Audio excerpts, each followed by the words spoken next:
Hello students, in this lecture we are continuing MCQ based on case scenario. This case scenario is based on merger and acquisition. तो ये जो भी हम MCQ discuss कर रहे हैं on the basis of case scenario, ये मैंने सभी टॉपिक से कवर किए हैं on the basis of past exams के जो इम्पोर्टेंट क्वेश्चन हैं उनके बेस पर। उसके थ्रू आपका जो पूरा सिलेबस है वो भी आपका रिवाइज हो जाएगा।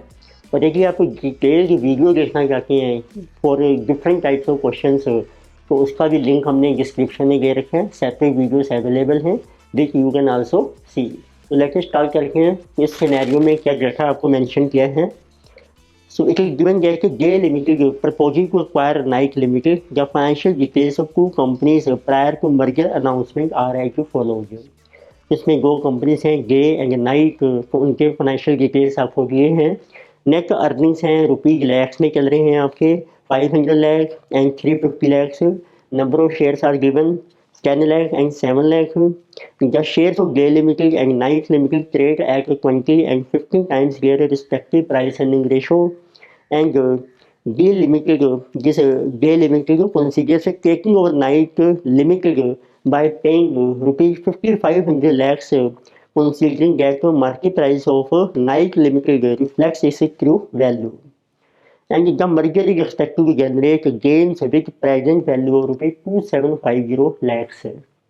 तो ये आपको रखा गया है दो कंपनीज का। फिर आपके पास डिफरेंट MCQs हैं। Number 1 we have to calculate market value of J limited, second market value of Knight limited, number third what is our estimated market value of merged entities. तो let's start one by one. तो पहले data draw करते हैं। दो companies हैं आपकी जे limited and night limited.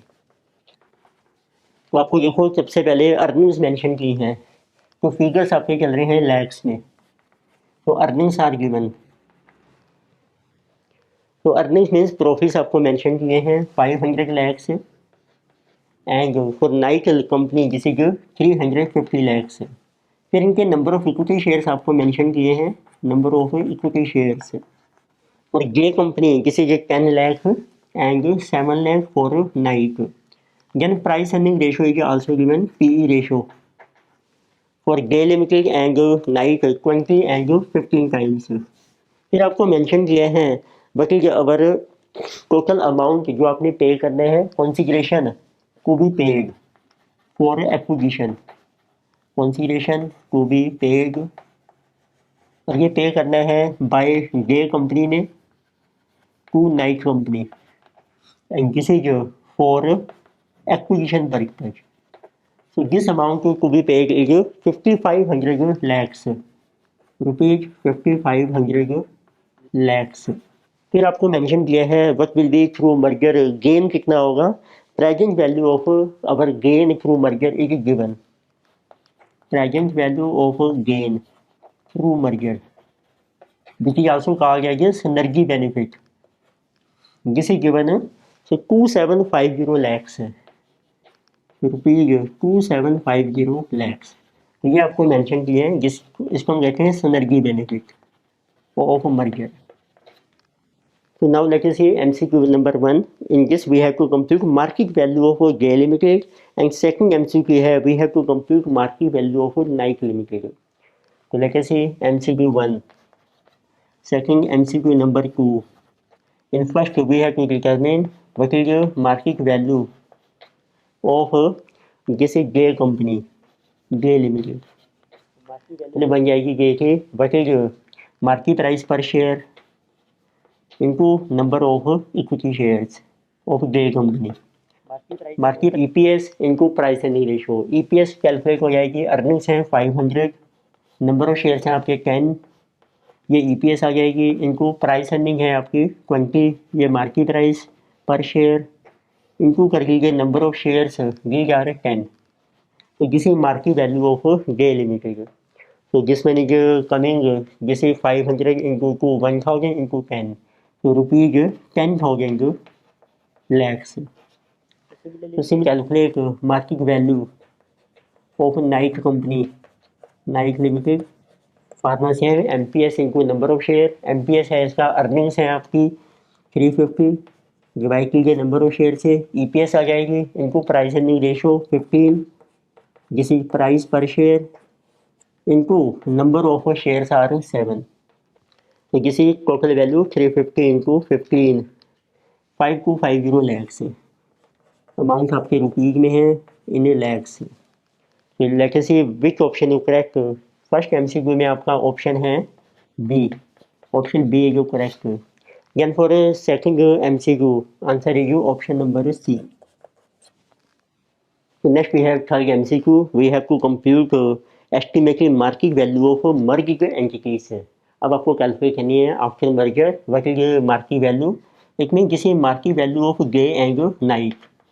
Formula बन जाएगा market value of debt plus market value of night और प्लस कर लीजिए आप synergy benefit. So this will be total value. So you can see market value of day आपने calculate की है 10,000 lakhs and market value of night is calculated 5250 lakhs plus synergy benefit आपको दिया है 2750 lakhs। तो ये टोटल वैल्यू आ जाएगी rupees 18,000 lakhs। Again you can see which option is correct. Answer is option number A. So next we have MCQ number 4. We have to determine cost of merger if consideration for acquisition of rupees 5500 lakh is paid in cash। अब आपको लिखना है merger की cost कितनी है जब आप consideration पे कर रहे हैं कैश में। तो we have to calculate basically cost of merger. इसका फार्मूला बन जाएगा जो भी कंसिडरेशन आपने पे किया है which we are paying in cash, we will take consideration paid for acquisition और माइनस है और उसके बदले में आपको मिलेगी value of target firm. Target firm है आपकी नाइट लिमिटेड। तो माइनस कर लीजिए आप market value of Knight limited. देखिए यहाँ पर टारगेट फर्म, तो जिस फर्म को आप एक्वायर करते हैं जैसे टारगेट फर्म, तो आप देखिए कंसीडरेशन आपने जो पे करना है वो है आपका 5500 लैक्स और आपने अभी मार्केट वैल्यू कैलकुलेट की थी नाइट लिमिटेड की जिस वक्त 5250। It means cost of merger is rupees 250 lakhs. Let us see which option is correct. So answer is option number B. Is our correct. Next we have MCQ number 5. We have to determine cost of merger if consideration for acquisition of rupees 5500 lakhs is paid by issue of shares of GAIL Limited. अब आपने cost calculate करनी है। देखिए आप consideration की payment कर रहे हैं बाय इशू ऑफ शेयर से। तो पहले जो कुछ इसमें कैलकुलेट करेंगे वो कीजिए नंबर ऑफ शेयर्स है इशू। नंबर ऑफ शेयर्स हैं जो भी आपको कंसिडरेशन पे करना है कंसिडरेशन पेएबल और उसमें डिवाइड कीजिए शेयर्स इशू करने हैं गे कंपनी ने मतलब market price of share of गे लिमिटेड। कंसिडरेशन है आपका rupees 5500 lakhs and you can see what was market price का आपका earning divided by number of share. So this was our EPS 50 into price earning ratio. So this value 1000. It means number of share आपको issue करने हैं जिसे कि 5.5 लाख। अब ये work will be cost of merger, इसको हम कहते हैं ट्रू कॉस्ट ऑफ मर्जर। तो ट्रू कॉस्ट ऑफ मर्जर होती है कि जो मर्ज फर्म की वैल्यू हमने कैलकुलेट की है उसमें प्रपोर्शनेट वैल्यू कितनी मिलेगी टारगेट फर्म को। तो किसी की प्रपोर्शनेट वैल्यू ऑफ मर्ज की firm which is receivable by target firm. It means ये अमाउंट है जो इनडायरेक्टली एक्वायरिंग फर्म पे कर रही है टारगेट फर्म को माइनस कर लीजिए working value of target firm which is night company in this case. तो अब देखिए प्रपोर्शनल वैल्यू है आपके कितने शेयर्स हैं। पहले ये कंपनी के नंबर ऑफ शेयर्स हैं 10 लाख। अब उसने फर्दर शेयर इशू कर दिए हैं 5.5। इतने और जो टोटल वैल्यू थी आपकी थी 18,000। तो 18,000 वैल्यू है आपके टोटल शेयर्स 15.5 की। उसमें से आपने 5.5 लाख शेयर इशू किए हैं किसी proportional value which is transfer to target firm minus उसके बदले में आपको मिलेगी value of target firm which is 5250 lakhs. ये आपकी ट्रू कॉस्ट ऑफ मर्जर आ जाएगी।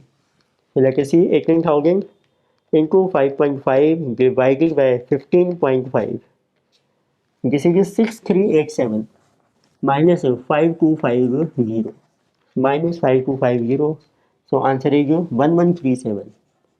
so rupees 1137 lakhs। this is our true cost of merger। You can see which option is correct. Answer is option number C is correct. So next is MCQ number 6. We have to calculate net benefit, means net present value of merger for a target company within Nike Limited if price is paid by issue of shares. तो अब आपने देखना है कि net benefit कितना है, जिसे आंसू कहा कि net present value of night company. उसका जो नेट बेनिफिट होगा जितना उसको कंसीडरेशन मिल रहा है, proportional consideration through issue of share से, proportional consideration which is received minus जो इसकी मार्केट वैल्यू थी वो आप माइनस कर लीजिए। तो कोई प्रपोर्शनल कंसीडरेशन आपने कैलकुलेट किया है अभी, इसको मिलेगा अब 18,000 टोटल वैल्यू है मर्ज फर्म की, इसका प्रपोर्शन है 5.5 लाख शेयर मिलेंगे, आउट ऑफ टोटल 15.5 माइनस इसकी अपनी वैल्यू है 5250 लैक्स। इट मीन्स जो कॉस्ट ऑफ मर्जर है एक्वायरिंग फर्म की वो बन जाता है बेनिफिट ऑफ टारगेट फर्म। जिस vacancy 18,000 into 5.5 divided by 15.5 minus 5250, तो किसी 1137। तो आंसर आपका सेम है 1137 लैक्स। ये एक्वायरिंग फर्म की कॉस्ट होती है और टारगेट फर्म का बेनिफिट है। And you can see which option is correct. Answer is option number C. Next we have MCQ number 7. In this case, we have to calculate a net benefit, which is net present value of merger to GAIL Limited, which is acquiring firm, if price is paid by issue of shares. So let us see what will be net present value to acquiring firm. So in this case, acquiring company is GAIL Limited. Acquiring firm के लिए जो net benefit होता है that is equal to synergy benefit जो आपको मिल रहा है through merger, और उसमें से आप माइनस कर लीजिए cost of merger. So cost of merger synergy benefit की देखो वैल्यू आपको मेंशन की है 2750 लैक्स, कॉस्ट ऑफ मर्जर आपने कैलकुलेट किया है 1137 लैक्स। तो बैलेंस आपका आ जाएगा net benefit of merger to acquiring firm 2750 minus 1137, तो जिसे जो rupees 1613 lakhs. You can see which option is correct. In this case, answer is option number B. In this lecture, we have discussed case scenario based on merger and acquisition. Further topics we will continue in further lectures. Video आपको अच्छी लगती है subscribe कीजिए, comment कीजिए, share कीजिए। Thank you.